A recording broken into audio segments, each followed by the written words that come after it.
So today we're going to look at the contingent state model. This model helps us to understand a little bit better the choices that firms are making when it comes to their optimal level of information security. And as such, this is going to be an expansion upon the model that we've looked at before. So the first question that we need to address is what happens to a firm, or how can things change if the probability of an attack changes? So what we're going to focus on is whether or not there is a particular vulnerability in our assets. Do we have some set of assets that are going to be particularly attractive to attackers? And we want to understand what happens if that attack becomes more or less likely. And we'll do that through the use of probabilities. If that attack becomes more likely, then what are the dollar damages that could result? This is the conditional damage. It's not the prime determinant of a firm's willingness to pay for security, but it's the conditional damage. And we'll explore what that means a little bit in a little bit more detail here as we go along.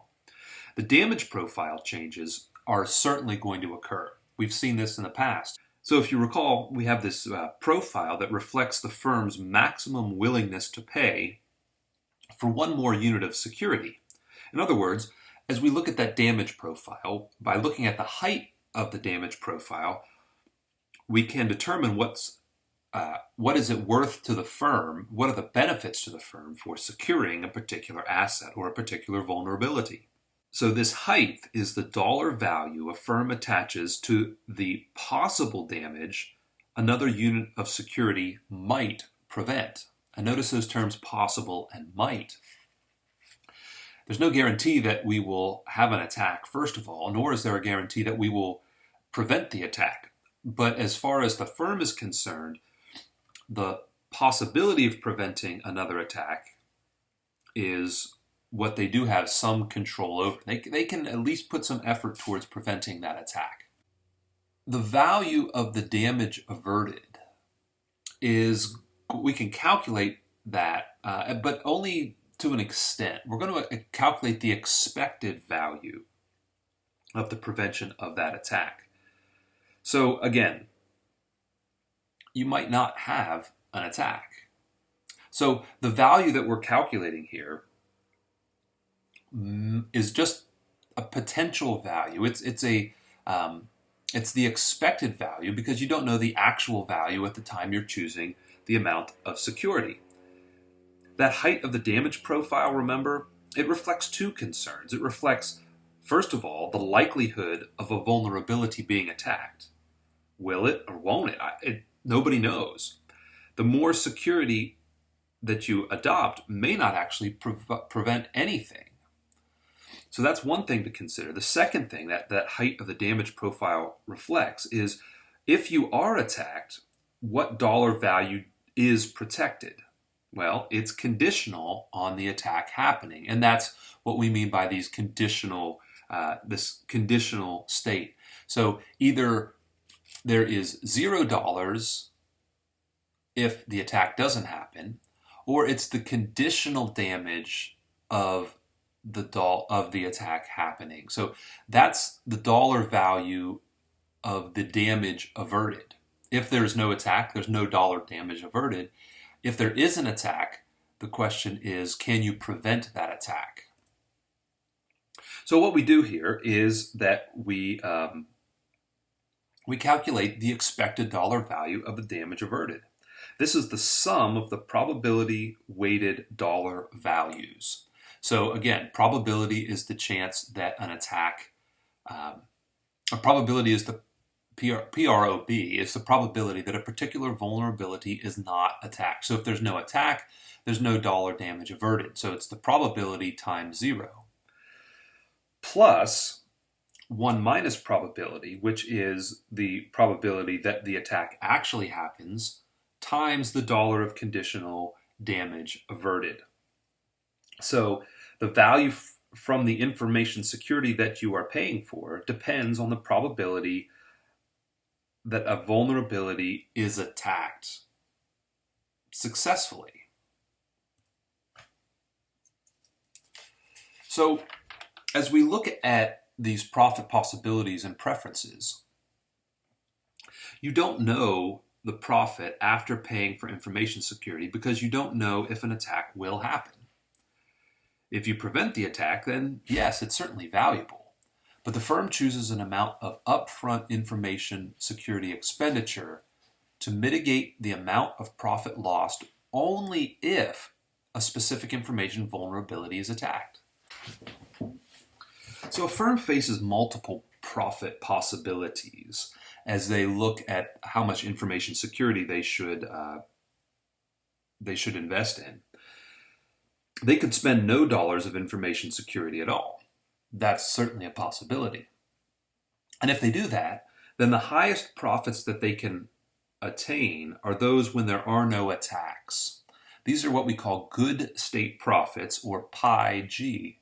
That Greek letter pi there is the economist's shorthand for profit. Of course, if they are attacked and they have no information security, then they're going to lose, there's going to be a problem for the firm, and this would lead to the lowest possible outcome, which would be if the attack occurs, it's successful, and then you have what are called bad state profits, pi-B. The other option is that you could have more spending on information security. And if you do that, you're going to increase your bad state profits, because even if the attack happens, if you prevent it, then you actually still have some profits. And you reduce the good state profits because you have these costs of providing information security. So if there's no attack, you don't lose any money there, but you do have the costs of the information security. So between these two options, when there is some amount of information security dollars spent, there are an infinite number of possibilities, an infinite number of combinations of good and bad state profits. And it's this trade-off that makes this whole analysis something that economists are interested in. We're, of course, very interested in the trade-offs between possibilities that exist. So that leads us to the question, how much should we be spending on information security, and how much profit will we be making in the bad state and in the good state? As we look at these possibilities, one of the things you're going to notice is that the trade-off between bad state and good state profits is going to exhibit increasing opportunity costs. We're going to draw a graph here in just a minute to illustrate the trade-off between profit pi-G and pi-B for a firm. This curve will illustrate that, again, there are a number of different, basically an infinite number of possibilities as we trade off between these two states of the world. By protecting more dollars of bad state profit, beginning with a very insecure position, then you end up giving up bad state profits to get some good state profits. What we see is that it takes increasing sacrifices of good state profits to protect incremental dollars of bad state profits, and vice versa. Again, you'll see this a little bit more clearly in the graph. But it isn't just a negative relationship. The opportunity costs go up, and it takes more and more sacrifices of good state profits to try to get more and more secure, and therefore to protect the bad state profits. So let's take a look at the graph. This graph we're going to call a profit possibilities boundary, and it's based on certain conditions. It's based on the condition that the curve is going to represent all of the possible combinations of good and bad state profits using some given information technology. So we have some information security availability to us, and we have a particular threat that happens, a particular threat technology that the hackers or the attackers can adopt. And for now, we're going to leave those things constant. Then we're going to plot the bad state profits, pi-B, on the vertical axis, and we're going to plot the good state profits on the horizontal axis. And here's what the curve looks like. We have this sloped curve, and so it's downward sloping. So we have the negative relationship between pi-B and pi-G reflecting the trade-off. In other words, we can't get more good state profits and more bad state profits. We have to give up one to get the other. But it's not a straight line.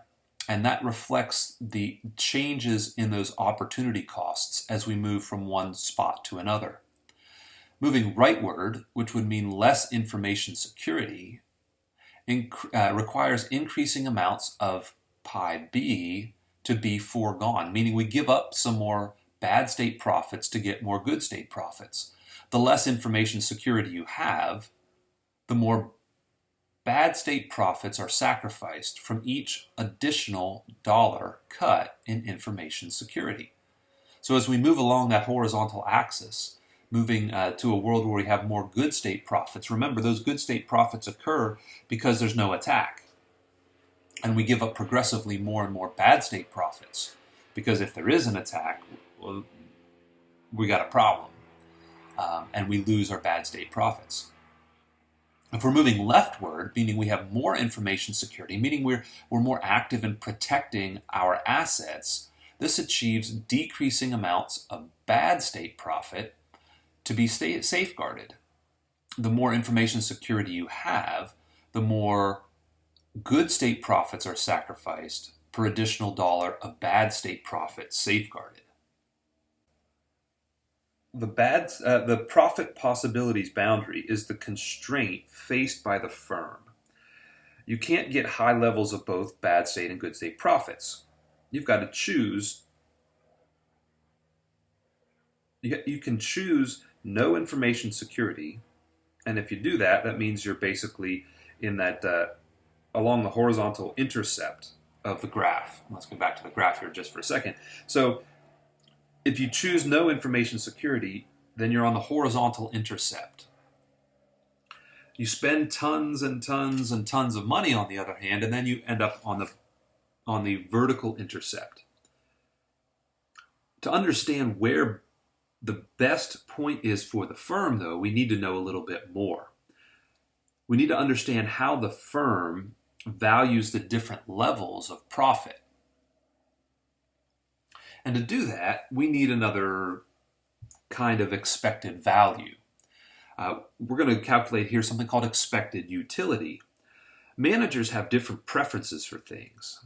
You don't know how well off you'll be before an event, so you are guided by what we call expected utility in order to try to maximize the probability-weighted value of your well-being. The term utility, in case you haven't heard this before, is just the economist's notation for happiness or well-being. And you would like to maximize your utility. It makes you happy. In order to do that, though, in this sense, the manager has to sort of try to calculate the probability of their good state profits and the probability of their bad state profits. So probability is the case where there's no attack, and 1 minus probability is the case where there is an attack. When there's no attack, that's the good state of the world. So with no attack, you have your good state profits. And if there is an attack, the 1 minus probability, then the attack happens, and that leads you to your bad state profits. In an uncertain world where you don't know if you'll be attacked, the optimal level of information security occurs where you maximize the expected utility, or the probability-weighted utility. This is an optimization problem akin to buying risky assets or insurance. If you buy insurance and you don't get injured or you don't use the insurance right away, that's kind of good, but you're paying for it anyway. So it's sort of the probability would be the case of you not being sick or not using that insurance, and 1 minus probability would be this situation where you do use the insurance. The utility of the manager is a function of profit. Basically, more is better and less is worse. So with these two types of profit, the good state and the bad state, in any one of the states, utility is a function of profit. So UG is equal to a function of good state profits. And this is, of course, an increasing function. More profits are better. And the same thing happens with bad state profits. UB, the utility that you receive in the bad state of the world, is equal to a function of the bad state profits. And it's an increasing function. We have more utility, more happiness as the profits increase. Okay, so that leads us to a really key question that's going to kind of bring all of this together. How much better off is the manager from more dollars spent on information security? The answer depends, because it's not the same for all managers. We're going to break managers into two different categories based on their risk tolerance. So in these cases, we're not talking about whether the managers are jumping out of airplanes or bungee jumping or driving too fast on the highway. What we're looking at here is how much risk are they willing to adopt, and we can reflect that by how much information security they might be willing to invest in. A risk-neutral manager is someone who ranks the dollars of profit very simply. Their utility is entirely based on profit, and their expected utility is the expected profit that the firm is going to earn. It's the probability weighted dollar value of their profits. And when someone is risk neutral, the way we kind of describe that is that they're willing to accept a given payout as opposed to an uncertain payout, and they're willing to accept an uncertain payout with the same expected value as the certain payout equally. They don't really care if they take a risk as long as the expected value of that risk equals a sure thing. On the other hand, we have risk-averse managers. Risk-averse managers are sometimes willing to sacrifice profits to avoid risk. In fact, a risk-averse person will take a sure payout regardless of how much less it is than the expected value of an unsure payout. So let's say you go to a casino and someone's standing by the slot machine, and say the chance of you winning at the slot machine is 10%. A risk-neutral manager is indifferent between playing the slot machine and being given a sure payout equal to the expected value of the slot machine, whereas the risk-averse manager will take the sure payout no matter what their chances are on the slot machine, because there's a chance they could lose. So the risk-averse manager has a utility that's not entirely based on profit, and their expected utility is certainly not equal to the expected profit. They may choose more information security because it's worth it to reduce the downside risk to them. So for the risk-averse manager, the gain of dollars is not equal to the loss of dollars. You feel pain from the loss more than you gain from any increase. So a risk-neutral manager gains $100 or loses $100, and they feel the same impact as long as the probabilities of gaining and losing are the same. So here we have a function here for the risk-averse manager. This graph describes the relationship for the risk-averse manager between profit states. Moving rightward, we have an increase in good state profits, and the utility increases for the risk-averse manager, but it does so at a decreasing rate. Notice how that curve sort of starts to flatten out. The further to the right you go in terms of good state profits, the less additional profits add to the manager's utility. There's lots of impact at the beginning, that's why the curve is so steep, but then it flattens out, reflecting you've got to get a lot more profit to increase my utility by some amount. And the same thing applies for the bad state profits. So yeah, I'm happy to get more bad state profits. I'm really happy at the beginning, but I get more and more bad state profits and that curve flattens out and I don't receive the same additional level of utility. So the other curve that we need, and this is the last curve that we need, is something called the indifference curve.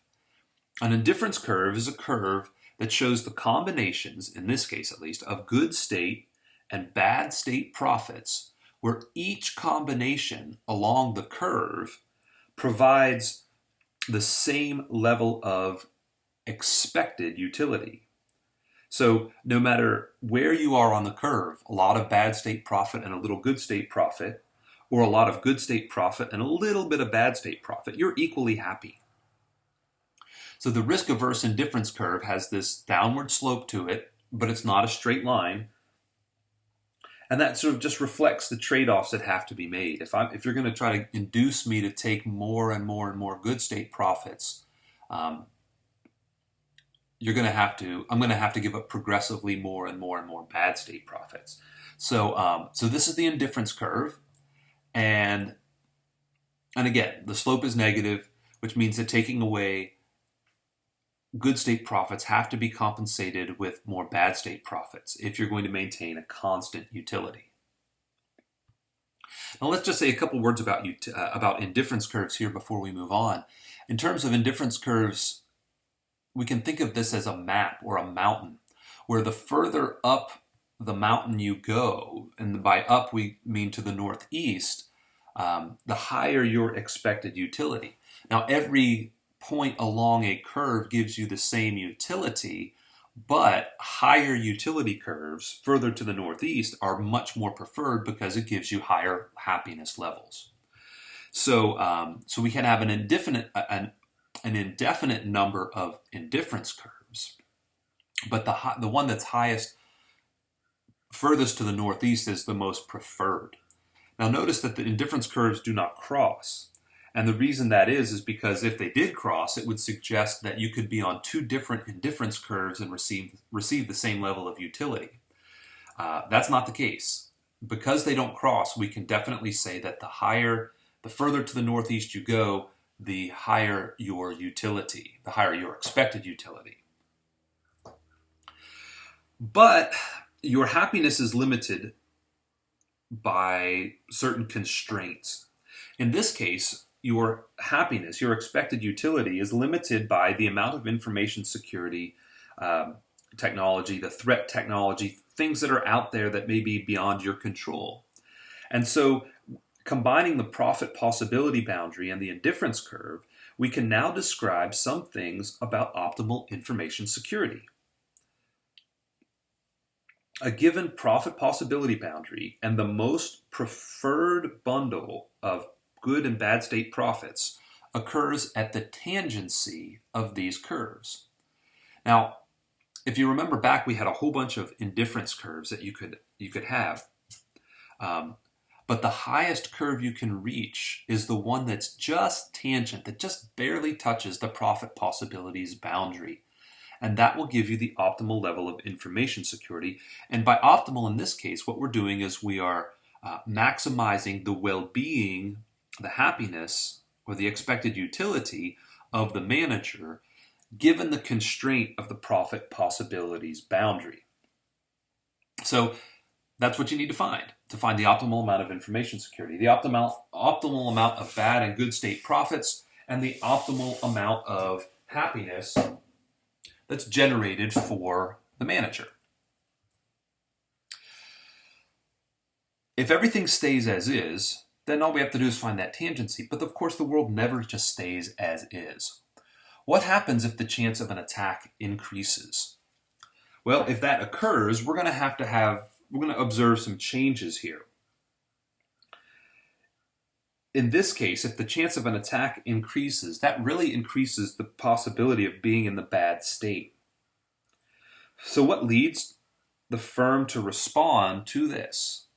Well, what we see is that firms respond to this because their assets are important to them. And if someone's going to come after them a little bit harder, if your adversary becomes a little bit more aggressive, then what we're going to see is that there's going to be a change in the shape of the indifference curve.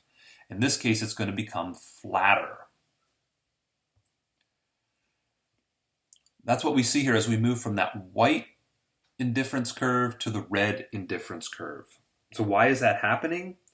Well, in the bad state, it becomes more likely that you will be attacked, so you become less willing to give up bad state profits. In order to give up bad state profits, you have to you have to receive a lot more good state profits. So this new curve, it's now flatter everywhere because you're less willing to give up the bad state profits to get any good state profits. And the reverse is also true. You're more willing to give up good state profits to get bad state profits because the bad state is now more likely. So if we look at this from the possibility, or if we look at this from the perspective of just this now new indifference curve, this new red indifference curve that's flatter, the original profit bundle is no longer optimal. So if you see there, that red curve crosses through that point that used to be optimal, that tangency, but the red curve itself is no longer tangent to the profit possibilities boundary. The expected utility can be higher by increasing information security and substituting more bad state profits in place of good state profits. In other words, you got to change your optimal level of information security. You should always look for a tangency to find that optimality. So what we need to do is shift to a new indifference curve to get more bad state profits and less good state profits. This is essentially equivalent to investing in more information security. So your expected utility rises because the bad state profits are more likely. And that's what we see here. We see the shift up to the northwest of our indifference curve, and it moves us to a new tangency. And if you see that original blue dot is now back on that profit possibilities boundary, what we've done is we moved up the boundary to a point on the profit possibilities boundary where we have more bad state profits and fewer good state profits. Okay, well, what happens if there's a different kind of change? What happens if there's a change in the threat technology? In other words, if the potential attacker increases the ability to carry out an attack, they can just do this more easily or more successfully. Well, in this case, we're going to see a change in the profit possibilities boundary. That's what's going to shift. It's going to flatten out. There's no change in how likely an attack is, but rather how potentially damaging the attack might be. So that new threat technology, it changes the success rate and consequently the damage that will occur for our firm.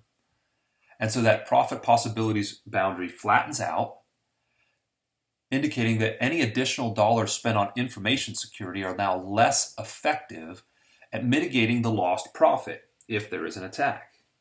If you face a worse threat, now any additional dollars spent are simply not as effective. And you have more dollars lost for any attack.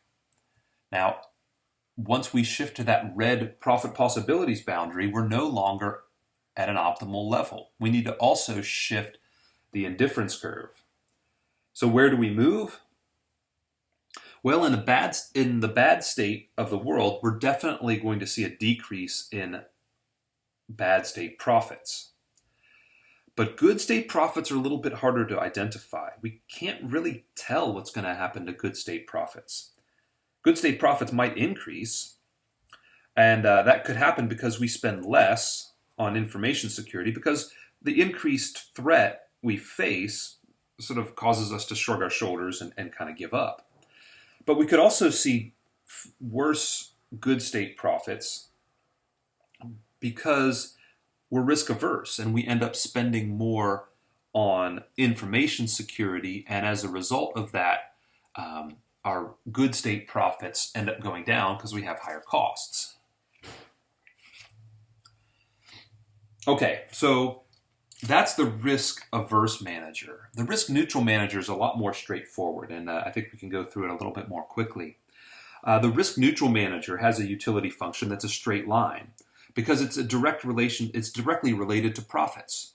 Once one more dollar of profit is good, and it's as good as the previous dollar of profit. So the more profit I get in the good state, the happier I am. So my utility just goes up proportionally proportionally to my good state profits. And the bad state of the world is true as well. Any dollar gained of bad state profits increases my utility by the same proportion or the same magnitude. Now, the indifference curve in this case is also going to look a little bit different. The indifference curve for the risk-neutral managers are also straight. The expected dollars are just expected dollars, and they're perfect substitutes. So these are the expected good and bad state profits on the axis. My expected utility stays the same as I decrease bad state profits and I increase good state profits by the same amount. I'm equally happy. The expected dollars in the bad state profits are therefore perfect substitutes for the expected dollars in the good state profits. With risk neutrality, each indifference curve has a constant slope. That's why it's a straight line. And as long as expected profit is unchanged, the managers are indifferent between point A and point B, and all points on that curve, it just doesn't matter to you, as long as you're making trade-offs of bad and good state profits of equal amounts. And so we have indifference curves, and they don't cross either. And the higher you are the further you are to the northeast, the happier you are. So the expected pi 1, e pi 1 there is fine, but e pi 2 is better, and e pi 3 and expected pi 4 profits, that's the best of these four. The further you move to the northeast, the happier and the better off you find yourself. So for optimal security, the objective is to reach the highest indifference curve possible given your constraints. Your constraint is the profit possibilities boundary, and so you find the tangency of the highest expected profit or expected utility line in difference curves that you can get to and still be tangent to that profit possibilities boundary. Now, what happens in this case to the risk neutral manager if they respond as they respond to a threat technology? The risk neutral manager responds a little bit differently than the risk averse manager. In this case, the profit possibility flattens out, and each additional dollar spent on information security is less effective at mitigating the lost profit if there is an attack. You're stuck now with a worse profit if attacked, because that is more damaging. Information security dollars are less protective. And your new bundle, we can now say, is clearly going to give you less bad state profits, but it's going to give you more good state profits. The risk neutral manager spends less on information security because the profits themselves, bad and good state profits, are perfect substitutes.